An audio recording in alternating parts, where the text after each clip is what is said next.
시청자 여러분 안녕하십니까? 충북 시사토론창 남상미입니다. 지난해 가장 안타까운 일은 25명의 사상자를 낳은 오송 지하차도 참사일 겁니다.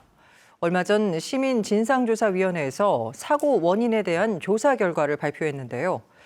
오늘 충북 시사토론창에서는 오송 참사와 유사한 일이 재발하지 않기 위해 앞으로 어떤 노력과 대책들이 필요한지 함께 논의해 보겠습니다. 토론에 참여해주신 분들 소개해드리겠습니다. 신형근 충청북도 재난안전실장 나오셨습니다. 안녕하세요. 이재은 충북대학교 행정학과 교수 나오셨습니다. 예, 안녕하십니까. 손은성 오송참사 시민대책위원회 상임대표 나오셨습니다. 지난해 7월 발생한 오송 참사를 어떻게 보고 계신지 키워드로 표현해 주시기 바랍니다. 먼저 실장님. 뼈아픈 역사로 정했습니다. 지난해 우리 도는 중부 내륙 특별법 제정, 또 충청권 광역철도 청주 도심 통과 확정, 오송 K바이오 스퀘어 확정, 오송 제3 국가산단, 또 충주 바이오 헬스 국가산단 확정, 이래서 지역 발전이 초석이 될 매우 큰 성과들이 있었습니다. 그러나 오송 참사가 이러한 성과를 덮어버렸다고 생각하기 때문에 뼈아픈 역사로 정했습니다. 알겠습니다. 교수님. 예, 저는 거한 위사로 정했습니다. 우리가 늘 재난이나 위기는 예고 없이 찾아오고 우리를 위협하거든요. 편안하게 사는 가운데에서도 위태로움을 생각해야 된다라는 뜻입니다. 특히 앞으로는 이 기후위기 시대의 극한 재난들이 언제든지 발생할 수가 있습니다. 오송 참사의 경우도 이렇게 우리가 잊어서는 안 된다. 즉 편안하게 잘 사는 과정에서도 항상 이런 위태로움이 언제든지 발생할 수 있다는 점을 잊지 말아야 한다라는 차원에서 거한 위사로 정했습니다. 예, 알겠습니다. 대표님. 네, 저는 이번 오송 참사를 골든타임으로 한번 꼽아봤습니다. 희생자를 살릴 수 있었던 시간은 분명히 있었을 것이라고 저는 생각이 들고, 그리고 참사 이틀 전부터 호우주의보, 경보, 그리고 주민들의 신고, 이런 사인들이 계속 들어갔음에도 불구하고 희생자들을 살리지 못했던 그런 안타까운 시간들, 이건 지역에서 분명히 이 시간들을 저희가 복귀하고 생각해 봐야 된다고 생각을 합니다.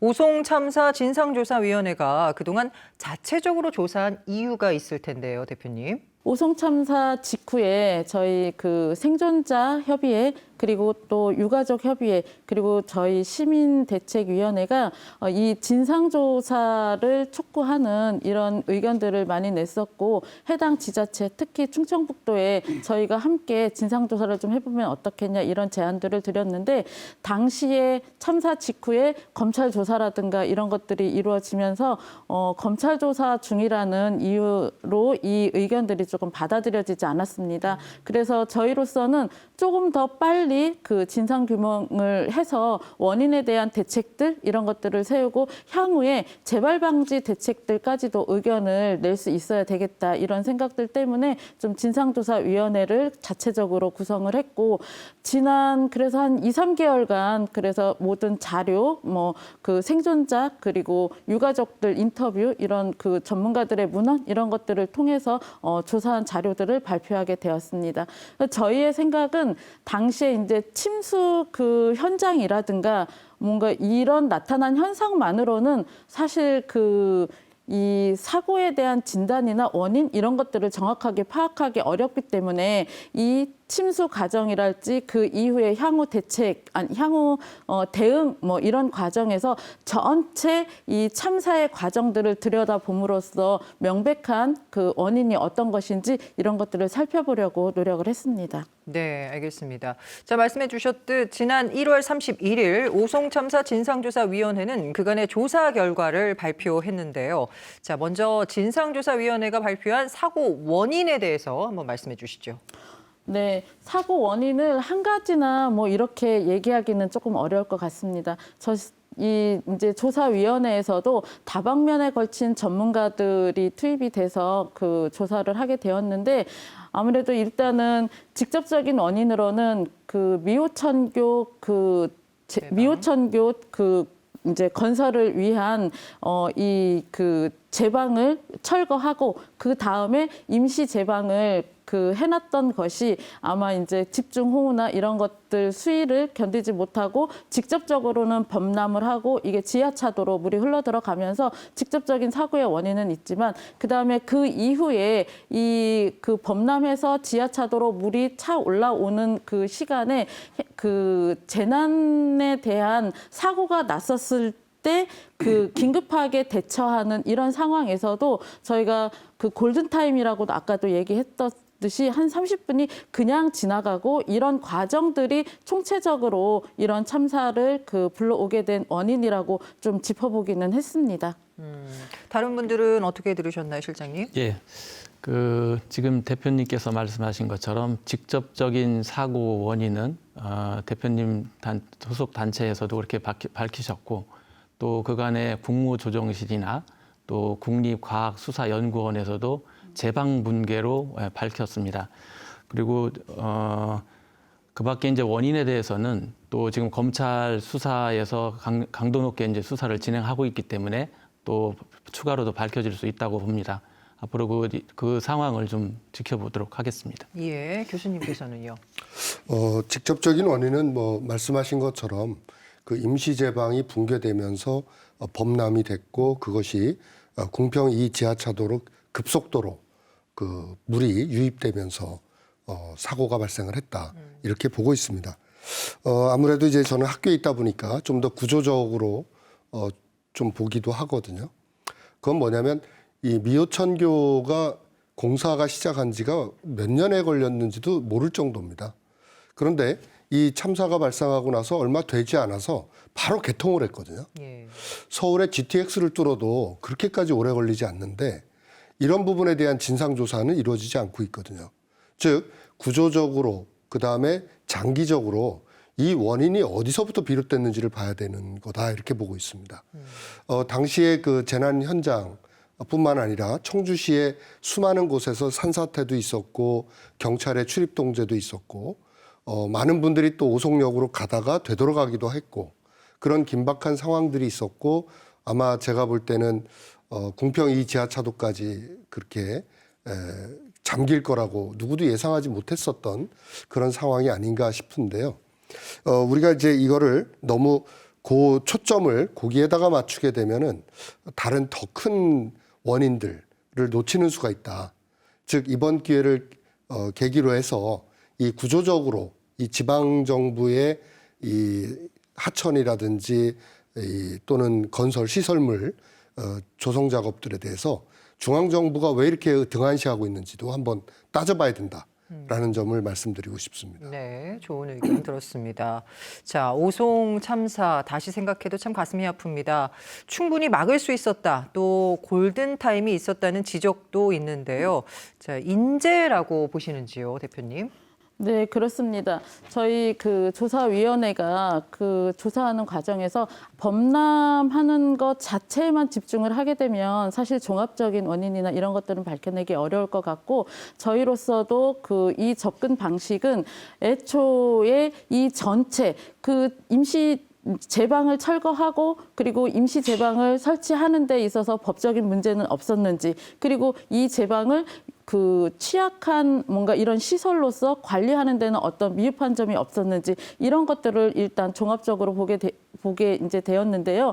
조사 과정에서 일단 골든타임이라고 하면 흔히 조사 결과에서도 8시경에 이제 제방이 무너지면서 지하차도로 흘러 들어가는 시간 거의 30분 정도가 있었었던 거. 그런데 여기에는 한꺼번에 30분 사이에 6톤이나 되는 물이 흘러 들어가면서 사실 30분이라는 시간이기는 하지만 갑작스럽게 범람했다. 이런 이제 내용도 있을 수는 있습니다. 그럼에도 불구하고 그 시간 동안 앞서 우리가 관리하지 못했었던 위험한 시간들 이런 것들을 따져보면 실제로는 30분 사이에 어떤 긴급 응급한 조치가 이루어졌다라고 한다면 그렇게 많은 생명들이 그 물속에서 뭔가 그 목숨을 잃었을까 하는 이런 생각들을 해보게 됩니다. 그리고 앞서 시간을 거슬러서 올라가게 되면 벌써 사고가 나기 이틀 전부터 홍수에 대한 주의보나 경보 이런 발령들을 했었었고 우리 청주시나 충청북도에서도 이미 뭐 그 비상 단계, 2단계, 뭐 3단계 이렇게 그 이제 유지를 하면서 근무를 하고 있었었던 상황이에요. 그러니까 충분히 이 조사 과정에서만 봤었을 때는 이런 위험 신호들을 계속 발령을 했고 이런 것들을 대체를 하면서 그 주변에 대한 모니터링이나 뭐 예찰 이런 것들이 충분하게 이루어졌다라고 한다면 실제로는 임시 제방에 대한 부실한 것도 뭐 응급하게 뭔가 복구할 수 있는 시간 이런 것들도 사실은 있었었다고 조사 과정에서는 확인을 하게 된 것입니다. 그래서 이런 그 몇 차례에 우리가 위험을 감지하고 이걸 대비할 수 있는 시간들은 그래도 서너 차례 지나간 것이라고 저희가 판단을 하기 때문에 이런 골든타임들을 놓친 것 그래서 아무래도 뭐 최초의 원인은 뭐 자연 재난이나 이런 것들이 있다 하더라도 그것들에 대해서 응급하게 대처하지 못한 인재에도 초점이 맞춰져야 된다 이런 생각들을 하고 있습니다. 네, 교수님도 같은 생각이신가요? 아마 기본적으로 모든 분들이 이제 그렇게 볼 수 있죠. 근데 여기서 이제 우리가 간과해서는 안 되는 게 누구의 잘못이다 이렇게 책임을 묻기보다는 이 아까 진상조사위원회에서도 말씀하신 것처럼 전체적으로 봤을 때 구조적으로 이런 문제가 왜 생겼는지 이런 부분을 함께 고치고 나가는 게 필요하다고 저는 봅니다. 사실 저는 이 가장 아쉬운 부분이 뭐냐면요. 그렇게 많은 참사가 발생하고 나서 그 다음에 오송역을 갈 때였는데 개통이 된 거예요. 많은 분들이 그런 이야기를 하세요. 아니 이렇게 쉽게 개통할 미호천교를 왜 그동안 지지부진하게 거의 6, 7년 가까이 끌어왔고 다른 지역 같았으면 아마 서울이나 경기도였으면은 벌써 개통하고 이 제방도 벌써 다 완공했고 했을 시점인데 이게 어찌 보면 이런 것들이 결국 지방 소멸 가져오고 지역 경제 불균형 가져오고 이런 거 아니냐. 오히려 거기에 더 분개하고 있고 저는 진상조사위원회가 국회는 뭐 했는지 또는 이 기획재정부라든지 행복청에서는 왜 그런 문제들 우리 지역 문제인데 이런 부분에 대해서 등한시했는지 이걸 좀 따져줘야 되지 않느냐라는 생각을 하는 겁니다. 돈이 없으니까 못 만든 거고 돈이 없으니까 건설이 늦어지게 됐고 그런데 보면 다른 지역들은 짧게 끝낼 수 있는 공사들이 왜 유독 충청북도에서 우리가 할 때만 돈이 없거나 다른 이유들을 대면서 그 조그만한 다리 하나 놓는데 이렇게 6, 7년씩 걸린다는 게 이게 말이 됩니까 이게? 예. 이제 그런 부분도 정확히 짚고 넘어가야 된다는 겁니다.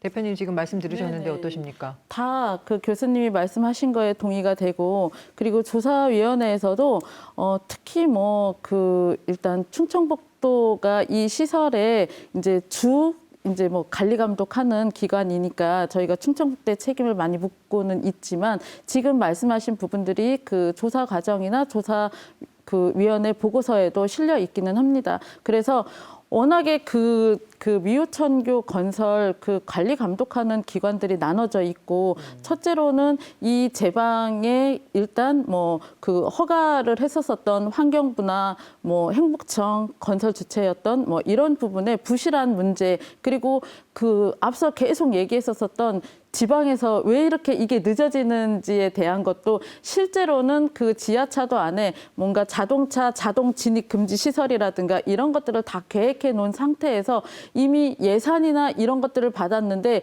이 사고가 그러니까 공사 기간을 못 맞춘 부분이 있는 거예요. 그래서 설계대로 작동되지 않으면서 그 부실했던 임시 제방이 이 집중 호우에 뭔가 이렇게 무너지면서 그 침수가 되고 이런 그 이제 과정이 있기는 있었습니다. 그래서 저희도 이 참사의 전체를 보려고 했던 이유가 이 구조적인 문제에 이 건설 하나만 두고 이게 이제 당장에 여기는 그 청주시에 속한 지역이기 때문에 청주 관할이냐, 이 관리 감독청은 충청북도기 때문에 충청북도만 책임이 있냐, 뭐 이런 것들을 논의하려고 했었던 건 아니고 이런 과정 중에 이런 위험들이 계속 감지되어 있어 왔음에도 불구하고 국토부나 환경부나 뭐 행복청 이런 데서는 도대체 뭘 하고 있었는가 이런 것도 실제로는 따져 묻고 있기도 하고 그 과정에 조사가 또 반드시 이루어져야 한다라고 하는 것도 저희가 검찰에 계속 요청을 하고 있는 중이었습니다.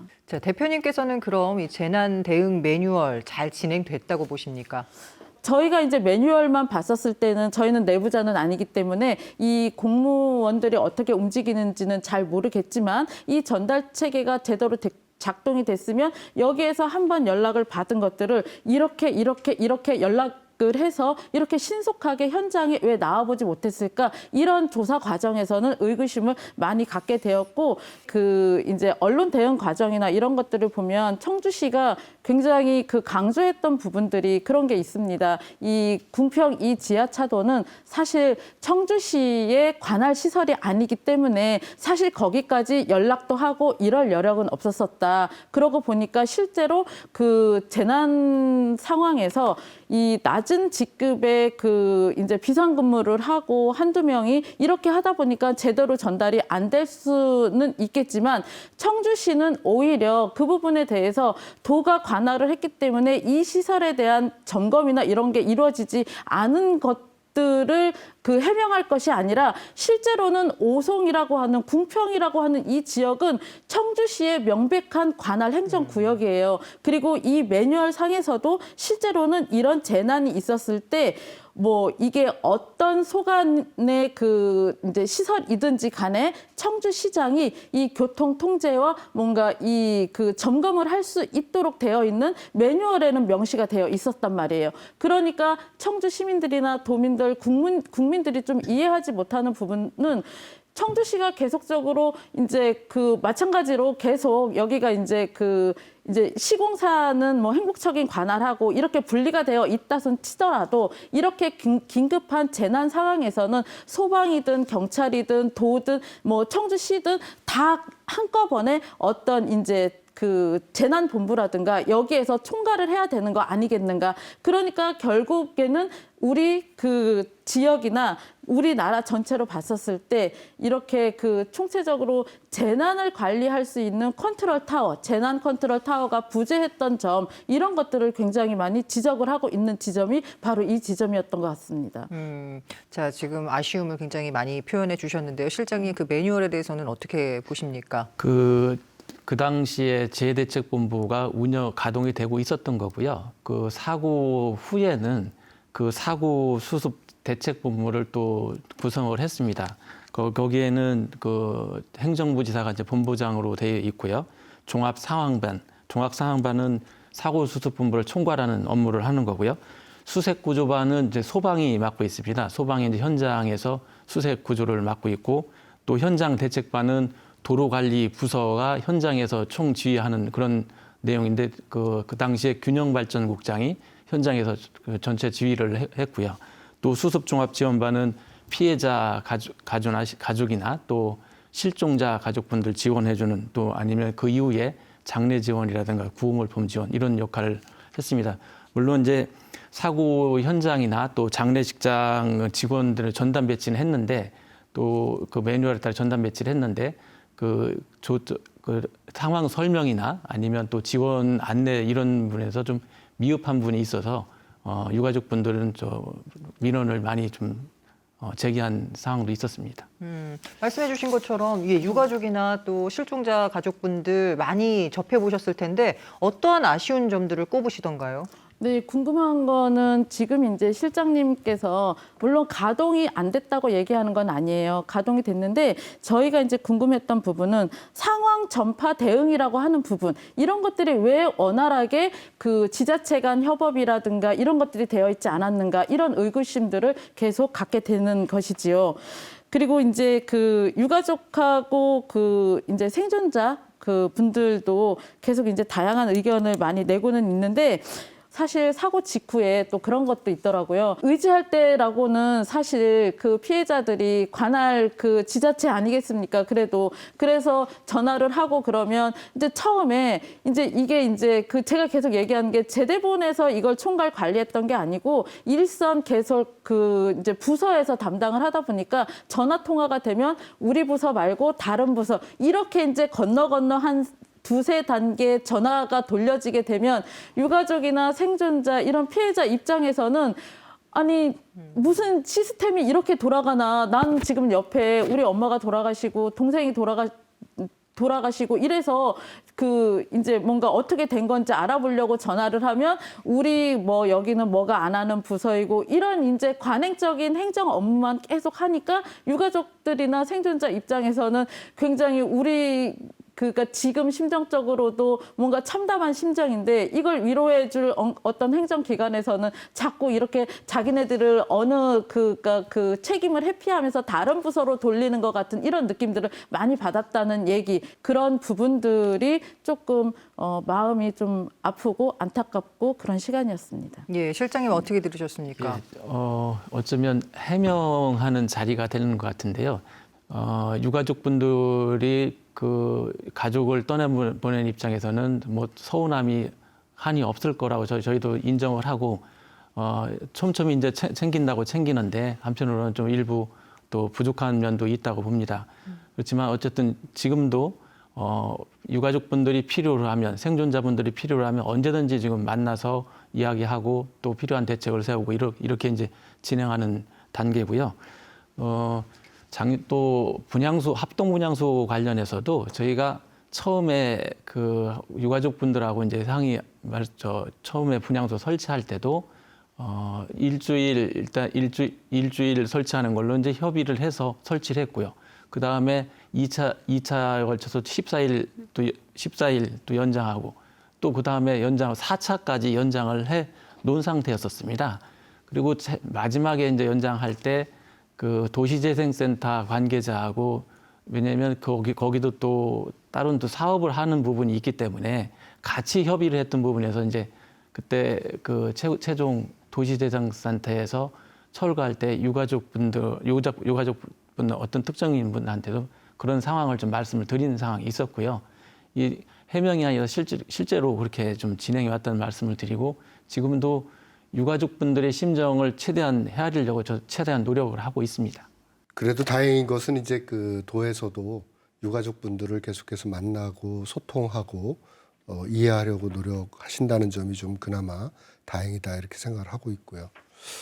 또 한 가지는 이제 우리 유가족분들에 대한 실질적 지원이나 도움이 좀 많이 있었으면 하는 바람입니다. 오송 참사 이후에 그 정부의 지원이라든지 이런 부분을 봤을 때 중앙정부 차원의 어떤 규정이 있거든요. 재해구호에 대한 기준들을 보니까 정부의 재난지원금이나 또 의연금 우리가 내는 의연금으로 내는 이 부분도 각각 2천만 원 정도로 해서 4천만 원밖에 안 됩니다. 사실 요즘 물가로 보면 생계를 책임지고 있는 세대주나 가장이 사망했을 때 그걸로 생활을 영위하기가 대단히 어렵거든요. 그래서 이제 우리 시민대책위도 있고 또 도도 있고 아마 청주시도 그렇고 우리 전문가들도 그렇고 모두가 힘을 합쳐서 유가족분들에게 실질적으로 도움이 될 수 있는 방안들을 찾는 그런 부분들이 이제 논의가 좀 나와야 되지 않는가 하는 그런 제안도 좀 드려봅니다. 결국은 큰 틀에서 봐야 한다는 말씀이신데요. 이 재난의 4단계라고 할 수 있는 예방, 대비, 대응, 복구 중에서 우리 사회는 피해 복구에 너무 많은 예산을 낭비한다는 이야기도 있습니다. 이것에 대해서는 어떻게 생각하십니까, 교수님? 예, 이런 지적은 뭐 과거부터 계속 있었던 부분입니다. 그래서 이제 요즘은 과거에는 이제 사전 예방 단계를 강조해야 되는 거 아니냐라는 논의가 있다가 지금 오늘날 재난 관리를 연구하고 있는 전문가들 사이에서는 재난에 대한 대비가 가장 중요하다. 왜냐하면 대비가 잘 안 되면 대응을 제대로 할 수 없거든요. 대응에 필요한 긴급 구조라든지 구호라든지 현장 상황 관리라든지 이런 모든 부분들이 대비 단계에서 결정되고 있는데 이 대비 단계에 대한 예산이나 인력, 전문성 확보 이런 부분들이 너무나 미흡한 게 현재 상황입니다. 교수님 말씀하신 대로 사고가 이제 난 다음에 그 복구에 많이 투입되는 건 사실입니다. 근데 그 전에 저희가 예산 요구는 많이 하는데 그 모든 예산을 보면 한정된 예산 가지고 나눠서 이제 쓰다 보니까 그런 그 사전 대비하는 그런 예산이 좀 잘 투입이 되지 않는 상황입니다. 이번에 그 미호천 준설 관련 같은 경우도 사전 대비 차원으로 하는 건데요. 저희가 그런 이제 환경부 소관인데 환경부에 건의를 했습니다만 이게 어떻게 반영이 될지는 모르겠는데 그런 사전 대비에도 예산을 좀 적극적으로 반영해야 된다고 봅니다. 자, 그래서 지금부터는 향후 과제라고 할 수 있는 재발 방지 대책에 대해 논의해 보겠습니다. 오늘 토론을 진행하는 이유라고도 할 수 있겠는데요. 자, 먼저 교수님부터 말씀해 주실까요? 예, 이 재발 방지 대책이야말로 가장 중요한 거고 또 우리가 교훈을 얻는 거라고 보고 있습니다. 특히 이 부분에서 이제 우리가 논의를 해봐야 될 부분이 1988년도 이후 서울올림픽을 기점으로 해서 많은 시설들이 개선되고 또 만들어지고 했거든요. 근데 그 후로 지금 30여 년 이상의 세월이 지났습니다. 그러다 보니까 거의 전국토 차원에서 봤을 때 시설물들의 노후화 현상이 나타나고 있고 여기에 대한 개선 복구가 시급하다라고 보고 있습니다. 지금 우리 미호천교뿐만이 아니고 저수지라든지 댐이라든지 또 대형 건설 시설물들이 지금 위태로운 상황이거든요. 그래서 30년 이상 지난 이 노후화된 시설물에 대한 유지 관리와 개선 개량 복구가 지금에 와서 가장 시급하다 이렇게 말씀을 드리겠습니다. 예, 대표님은요? 네, 저는 조금 이제 다른 차원에서 이번 이제 오송 참사를 보면서 뭔가 계속 이제 이 재난안전 시스템이 구축되어 있는가에 대한 질문들을 굉장히 많이 하게 되었던 거예요. 그래서 아무래도 이런 그 갑작스러운 그 재난 앞에서 긴급하게 대응을 하지 못하고 유관기관들끼리도 협업이 잘 안 되고 이런 것들은 총체적으로 뭔가 이 지역의 재난을 그 뭔가 컨트롤할 수 있는 이런 시스템들이 근본적으로 부족하거나 없거나 그런 건 아닌가 이런 생각들이 들었습니다. 그래서 아마 이후에 이제 재발 방지 대책에서는 뭔가 이제 구체적이고 이런 그 재발 방지 대책 안도 나오겠지만 이 총체적으로 재난을 이후에 어떻게 우리가 이제 관리를 하고 좀 더 위험한 요소들은 제거를 하면서 안전성을 높여가는 뭐 이런 시스템들을 구축해 볼 것인가 이런 것들이 큰 이제 그 주안점이 될 것이라고 생각이 듭니다. 그리고 이제 특히나 잠깐 이제 아까 교수님이 언급을 하시기는 했지만 이런 과정에서 이런 재난 컨트롤 타워의 부재가 사실 즉각적인 대체를 불가능하게 만들었고 이런 이제 중대한 뭔가 그 많은 이제 희생자들을 발생하게 하는 이런 사고로 이어지고 이런 것들을 봤었을 때 재난관리 그 시스템의 재정비와 매뉴얼 구축도 매우 중요하고 다른 축에서는 이 과정에서 이런 공공 그 이용 시설과 그 재난 안전에 대한 총체적인 책임자라고 할 수 있는 뭐 지자체장이라든지 경영 책임자 그 중대재해 처벌법에서는 이제 경영 책임자라고 얘기를 하는데 이제 뭐 처벌이 능사는 아니지만 현재 상태로는 처벌로서 예방할 수 있도록 한 법 취지가 이 그 중대재해처벌법이라고 보여지거든요. 그래서 이런 것들도 사실 더 면밀하게 검토나 조사 이런 것들도 더욱더 필요하지 않을까 하는 생각도 해봅니다. 대표님 말씀하신 대로 시스템 재난안전 시스템 관련해서는 그 오송 사고 난 시점에서 좀 그 이후에 개선된 게 재난안전 통신망으로 해서 도와, 시군, 경찰, 소방 등 유관기관에 가지고 23개 기관이 상시 이제 그 재난안전 통신망으로 이제 상황 공유를 하고 있습니다. 그 상황이 발생하면 그 담당 시군 아니면 담당 기관에 그걸 지정을 해주고요. 상황이 완료될 때까지 상황 관리를 하고 있습니다. 그래서 그 이후에 이제 실시간으로 24시간 실시간으로 상황 공유가 관리되고 있고요.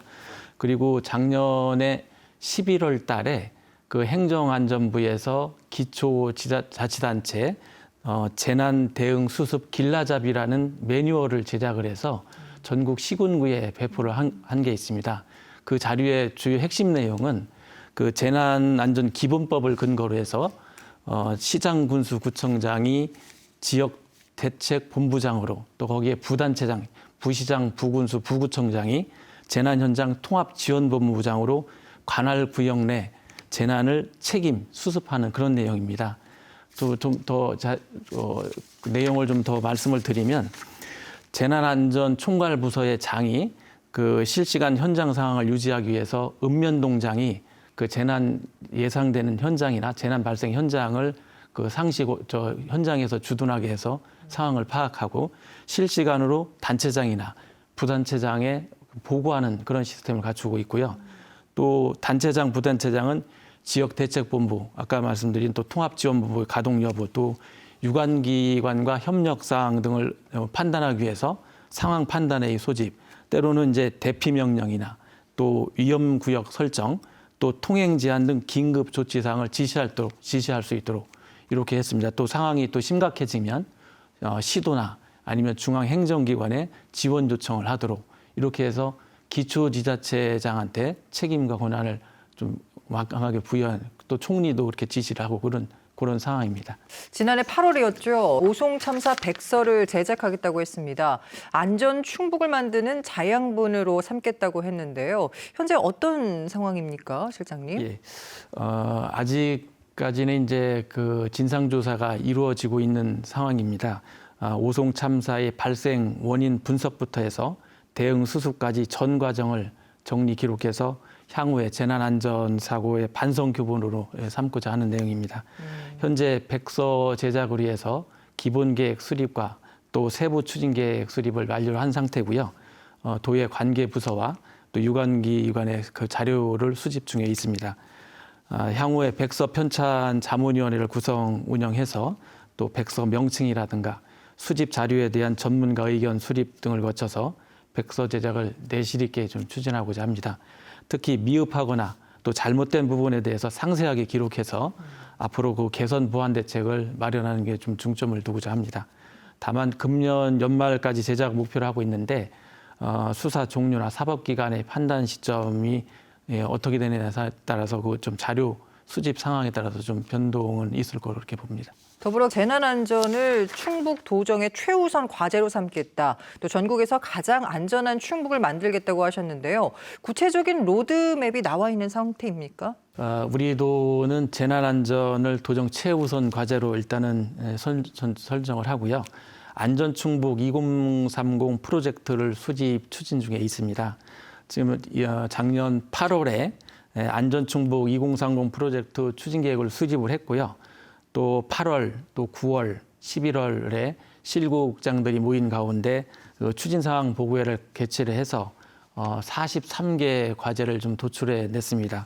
그리고 작년 12월 말에 충북 재난안전 비전 2030 연구 용역 착수 보고회를 했는데 그 과제로다가 이제 앞으로 추진 예정입니다. 그 주요 과제를 이제 말씀을 드리면 충북 재난안전 비전 2030을 수립을 해서 충북형 안전 비전과 전략, 또 현장 중심의 체감도 높고 실행력 있는 개선 과제를 마련하겠습니다. 또 가칭 충북 안전재단도 설립을 해서 세밀한 재난 예측 정보 제공이라든가 정책 연구, 또 도민 안전 교육 등을 추진하겠습니다.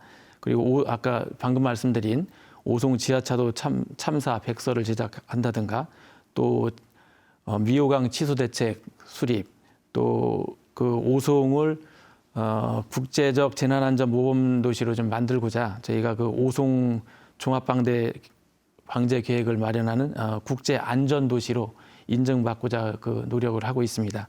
그 이외에도 집중호우가 발생을 하면 괴산 수력대 및 달천 유역 안전 대책을 또 강구하고요. 또 체그 흉기 난동 등 신종 재난이 이제 있는데 그 도민 안심 프로젝트를 추진하는 그런 내용으로 담고 있습니다. 대표님은 어떻게 들으셨어요? 저희가 또 원하던 바이기도 합니다. 그런데 이제 다만 이게 이제 지금 이제 실장님이 말씀하신 게 저희가 조사 과정에서 매뉴얼이나 이런 걸 보면 실제로 많은 내용들이 거기에도 있기는 있었거든요. 그러니까 뭔가 지금 말씀하신 통신망이나 이런 것들도 거기에 명시되어 있고 어떻게 이게 이제 전달하는지 전달 체계나 이런 것들도 매뉴얼에는 실제로 나와 있는데 지금 말씀하신 걸로 봐서는 뭔가 여기에 더 이제 보강을 하고 더 잘 이제 보완이 되고 개선이 될 것으로 저도 물론 이제 기대는 하고는 있습니다. 그럼에도 불구하고 오송 참사에서 우리가 많은 교훈들을 실제로는 반영을 해야 된다고 생각이 드는 이유가 면밀하게 과정에서 저희가 실제로 그런 얘기를 많이 해요. 조사하면서도 아니 청주시도 그렇고 충청북도도 매뉴얼이 없어서 못한 게 아니잖아. 매뉴얼은 이미 있어져 왔던 것인데 이게 왜 실제 일선 부서에서는 작동이 되지 않았을까 이런 의문점이 있었었던 거예요.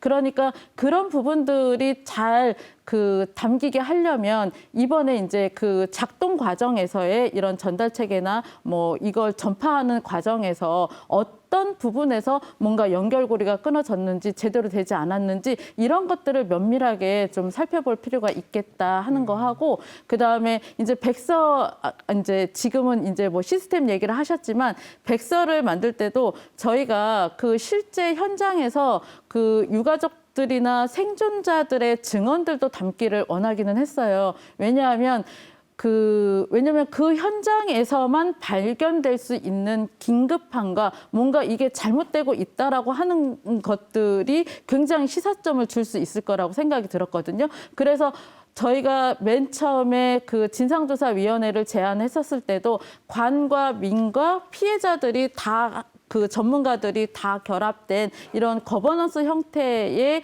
어떤 진상조사단을 꾸리는 게 어떻겠냐 그렇게 제안했던 이유 중에 하나가 그런 직접 경험들이 사실 이후에 재발방지 대책이나 이런 데에 반드시 반영이 되어야 된다고 저희는 생각을 했기 때문이에요. 그래서 그런 것들이 조금 더 많이 반영이 될 수 있으면 좋겠다 이런 생각입니다. 대표님 말씀대로 유가족분들이 경험했던 내용은 지난번에 이제 유가족분들하고도 만나서 대화를 했는데요. 백서 제작에 유가족분들이 실제 현장에서 느꼈던 부분도 같이 담고 백서 제작에도 함께 참여하시는 걸로 그렇게 의견을 나눴습니다. 그리고 재난안전 시스템 관련해서도 아까 이제 말씀을 드렸는데 재난안전 통신망을 그간에는 그걸 실질적으로 이용이 좀 7.15 전에는 이용이 제대로 안 된 게 사실입니다. 그래서 지금은 23개 기관이 24시간 함께 모니터링하면서 서로 상황을 좀 공유를 하는 상태고요. 상황 관리, 추진 상황을 실질적으로 관리하는 그런 시스템으로 좀 운영을 하고 있습니다. 예, 참 이 재난이 과거에 비해 강해지고 또 반복되고 있는 상황입니다. 기상 이변 또 기후 위기에 대한 대책도 마련돼야 할 것 같은데 교수님 어떻습니까? 예, 이제 기후 위기 시대에 와서는 지금과 같은 오송 참사보다도 훨씬 더 강한 규모의 재난이 올 것이다 이렇게 보고 있습니다. 그걸 저희가 이제 극한 재난이라고 얘기를 합니다. 이 극한 재난들이 어떤 홍수라든지 집중호우 차원이 아니라 이제는 한여름에 폭염이라든지 폭설이라든지 혹한이라든지 최근에 보셨겠지만 미국 동북부 지역 포함해서 영하 43도까지 내려가서 일주일씩 있고 지금 한쪽에서는 영하 43도인데 다른 쪽에서는 영상 43도가 넘어가고 있거든요. 이런 차원에서 본다면 지금의 시설물이나 이런 부분들도 얼마든지 무너질 수 있다. 똑같은 참사들이 더 크게 날 수 있다 이렇게 보고 있고 또 한 가지 이제 두 분 말씀하면서 하시는 걸 들어보니까 하드웨어나 이 소프트웨어는 어느 정도 되고 있는데 지금 우리 손 대표님도 말씀하신 것처럼 휴먼웨어가 그걸 못 따라가고 있다는 거거든요. 예. 그게 뭐냐면 이제 첫 번째는 위기관리 전문 인력이 부재한 상태다. 지금 공무원 교육원이나 이런 데서 일주일 또는 2주일 이렇게 받는 연수 정도 가지고는 이제 기후 위기 시대에 대응할 수가 없다. 그래서 이제 위기관리 전문 인력을 양성해야 될 때다. 즉 재난뿐만이 아니라 지금은 어떤 유형의 위기들이 닥칠지 모른다라는 거거든요. 두 번째는 현재와 같은 인사 시스템을 가지고는 똑같은 사건이 계속 나올 수밖에 없다는 겁니다. 즉 재난안전부서의 경우에 이 위기관리와 관련된 부서의 공무원들이 지금 순환보직으로 운영되고 있거든요.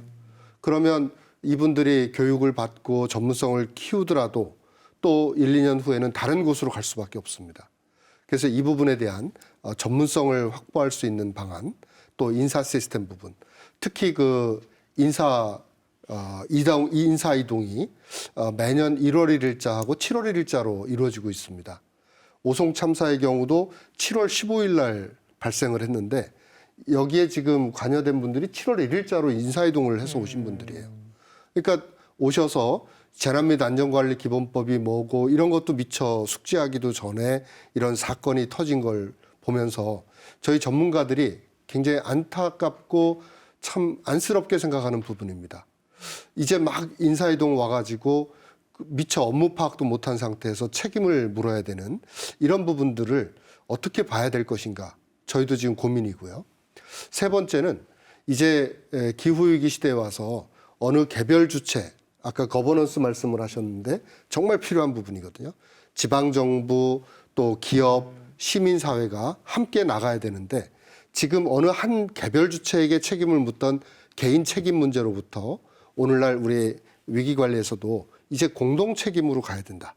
즉 권한만 달라, 책임만 달라 이런 것이 아니라 권한과 책임을 함께 나누어 갖고 모두가 함께 책임지는 자세로 나가지 않으면 기후위기 시대에 극한 재난을 극복할 수 없을 것이다. 이렇게 예상을 하고 있습니다. 네, 교수님 말씀 어떻게 들으셨습니까? 전체적으로 공감의 말씀이고요. 또 우리도 이제 그 전문 인력이라든가 그 인사에 이제 문제점을 그 교수님 말씀하신 대로 그런 문제가 있어서 전문 인력 같은 경우에는 이제 방제직을 이제 채용을 좀 늘려가는 그런 상황이고요. 또 인사도 7월 인사보다는 1월 인사 쪽으로 좀 재난안전실 같은 경우는 그런 쪽으로 좀 그 신경을 쓰도록 그렇게 하겠습니다. 네, 알겠습니다. 자, 끝으로 마무리 발언 듣겠습니다. 손은성 대표님부터 해주실까요? 아까도 얘기한 것처럼 이제 우리나라에 2014년부터 이제 세월호, 그다음에 이태원 참사, 또 오송 참사에 이르기까지 매번 반복되는 이런 사회적 참사가 더는 일어나지 않았으면 하는 이런 바람들이 더욱 이제 간절해지는 그런 시기인 것 같습니다. 그래서 현재 조사 중인 오송 참사가 실제로는 마지막이 되었으면 좋겠다 이런 생각들을 많이 하고 있습니다. 이 처벌로서 예방하라는 취지의 법이 이게 중대재해법이라고 볼 수가 있는데 일단 대비하지 않았던 재난과 안전이 얼마나 희생과 대가를 치러야 하는지 우리가 이제 오송 참사를 통해서 꼭 깨달았으면 하는 그런 바람입니다. 예, 교수님.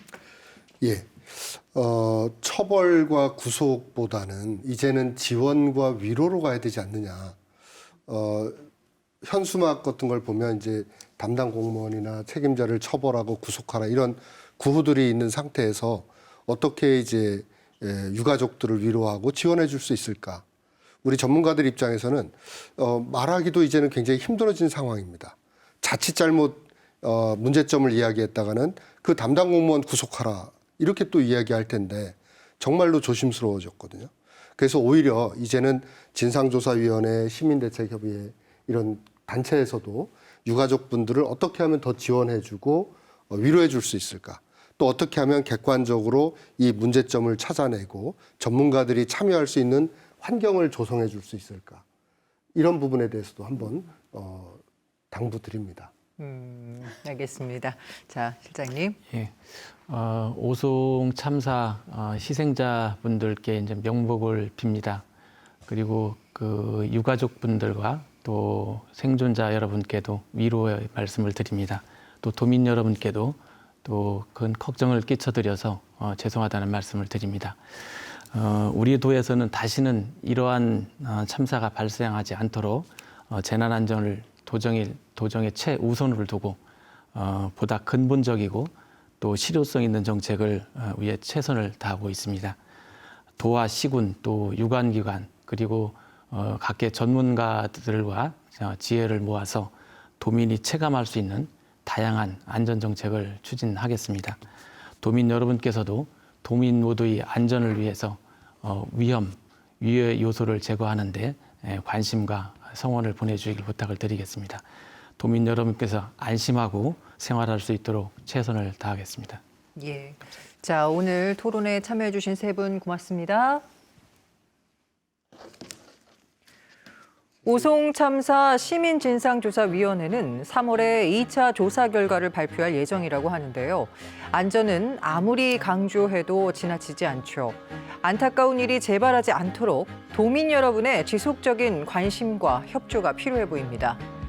충북 시사토론창 여기서 마치겠습니다. 시청해주신 여러분 고맙습니다.